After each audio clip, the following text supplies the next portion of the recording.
담임 목사님 감기로 조금 컨디션이 안 좋으신데요. 위에서 좀 기도해 주시면 좋을 것 같습니다. 좀 전에 읽은 디모데후서는 바울이 로마 감옥에 있을 때 믿음의 아들 디모데에게 쓴 글입니다. 글 말미에 바울이 이렇게 고백하죠. 전제와 같이 내가 부어지고 나의 떠날 시각이 가까웠다라고 고백하고 있습니다. 바울의 표현은 굉장히 담담한 것 같이 보이기는 하지만 실제로 바울에게는 굉장히 괴로운 시간이었을 겁니다.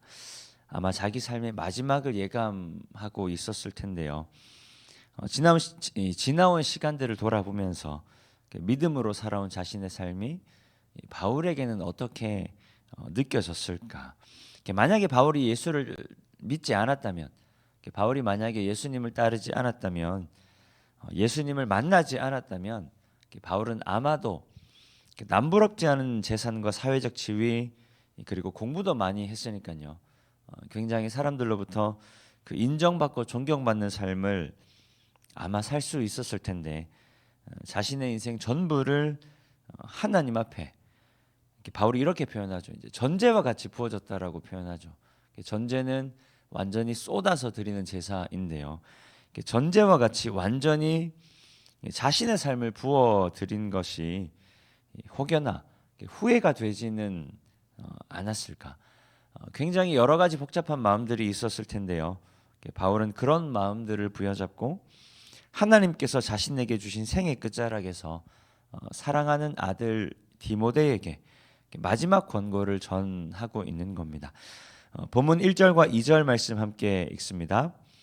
하나님 앞과 살아있는 자와 죽은 자를 심판하실 그리스도 예수 앞에서 그가 나타나실 것과 그의 나라를 두고 엄히 명하노니 너는 말씀을 전파하라. 때를 얻든지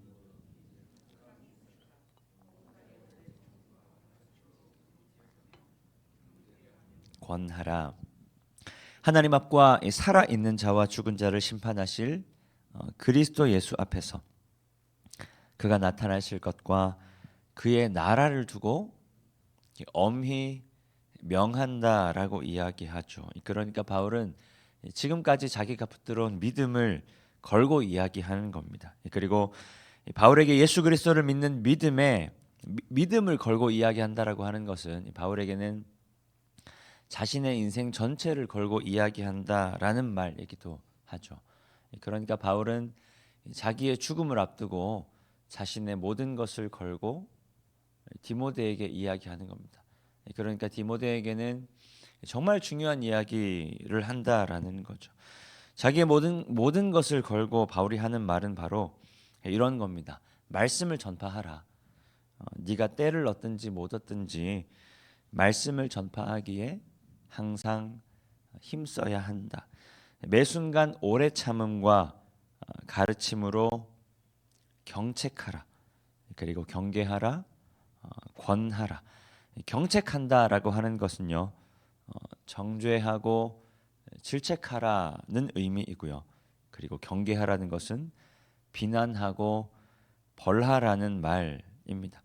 무슨 말이냐면 명백히 드러난 죄는 교회의 지도자로 살아갈 디모데에게 명백히 드러난 죄를 범한 죄인을 질책하는 것과 같이 호되게 책망하라는 겁니다. 그러니까 잘못된 것을 발견했을 때는 바르게 인도하라라는 말이죠. 그리고 권하라는 말은 위로하고 용기를 북돋워 줘라는 말입니다. 그러니까 정리하면 이렇습니다. 너는 말씀을 전하라. 말씀을 전하기에 항상 힘쓰라. 그리고 너만 전하는 것이 아니라 함께 믿음을 가진 다른 이들에게도 전하라는 거죠. 그러니까 전하라고 권하라는 겁니다. 말씀을 전하지 않는 자는 정죄하고 질책하라. 그리고 비난하고 벌하라. 그러니까 말씀을 전하지 않는다는 것은 죄를 짓는 것과 같다라는 말입니다. 그래서 말씀을 전하지 않는 자는 정죄하고 질책하라. 그리고 비난하고 벌하라. 그리고 다시 말씀을 전할 수 있도록 위로하고 그리고 용기를 북돋아 주어라는 겁니다. 이런 마음이 들 수도 있죠. 내가 전하는 복음을 누군가는 쓸모없는 것으로 여길 것 같고 그리고 복음을 전하는 나를 이상한 눈으로 쳐다볼 것 같은 마음이 들 때가 있을 수 있습니다. 우리가 살다 보면 내가 어디 가서 무시당할 사람이 아닌데 괜히 교회 얘기했다가 무시당하게 되는 경우들이 있을 수 있죠. 괜히 예수 믿는 이야기 했다가 사람들에게 이상한 사람 취급 당할 수 있죠. 그러다 보면 이런 생각하게 됩니다. 아무리 내가 이야기해도 이 사람은 어차피 교회 안 올 텐데, 아무리 내가 이야기해도 이 사람 어차피 예수 안 믿을 텐데, 아무리 내가 선하게 대해도 이 사람은 전혀 모를 텐데, 아무리 내가 이 사람에게 잘해줘도 이 사람은 전혀 깨닫지 못할 텐데, 내가 아무리 복음을 전해도 이 사람은 어차피 안 믿을 텐데. 그리고 또 이런 마음 들 수도 있죠. 이 사람은 예수 안 믿었으면 좋겠다. 이 사람은 교회 안 다녔으면 좋겠다. 이 사람은 그냥 구원 안 받았으면 좋겠다. 살다 보면 그런 사람들도 있을 수 있죠. 그러니까 그런 마음이 들 수도 있죠. 그러다 보면 복음을 전한다고 하는 게 그냥 괜한 일 하는 것처럼 여겨질 때가 있을 수 있습니다.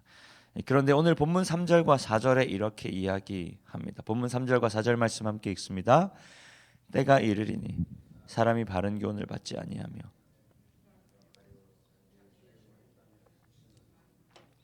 또 그 귀를 진리에서 돌이켜 허탄한 이야기를 따르리라. 바울도 이야기하는 거죠. 사람들이 복음을 받아들이지 않는 것, 아무리 복음을 이야기해도 복음이 아니라 세상의 허탄한 것들을 쫓아 살아가는 것, 복음이 아니라 사람들이 이야기하는 좋은 집이나 돈, 세상의 명예나 지위들을 따라가는 것, 그런 게 바울은 너무 당연한 일이라고 이야기하는 겁니다. 그게 이상한 게 아니라, 그게 나쁜 게 아니라 너무 당연한 거라고 바울은 이야기하는 거죠. 그럼에도 불구하고 왜 복음을 전해야 하는가? 우리가 복음을 전하는 것은요, 내 이야기를 듣고 많은 사람이 주께로 돌아오기 위한 것 일단 맞습니다. 그리고 하나님 알지 못하는 사람들에게 참 진리, 참 생명을 알게 하는 것 또한 맞습니다. 그런 것 다 맞는데 근본적으로는 다른 이유가 있다라는 거죠. 본문 5절 말씀 함께 읽습니다.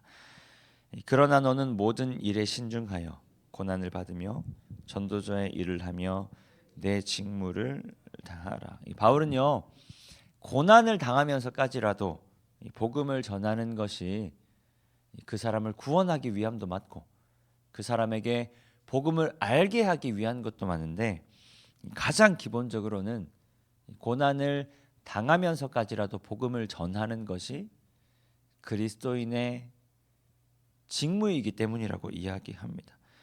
그러니까 사람들이 바른 교훈을 받아들이지 않는다고 할지라도 계속해서 자기 사역과 세상에 허탄한 것을 쫓아서 살아간다 할지라도 복음 전하는 우리를 무시하고 손가락질하고 핍박하더라도, 그러나 너는 모든 일에 신중하여 그 고난을 도리어 기뻐함으로 예수 그리스도의 마음으로 전도자의 삶을 감당하며 내게 맡겨진 사명을 다하라. 그것이 바울이 말하는 그리스도인의 가장 기본적인 직무입니다.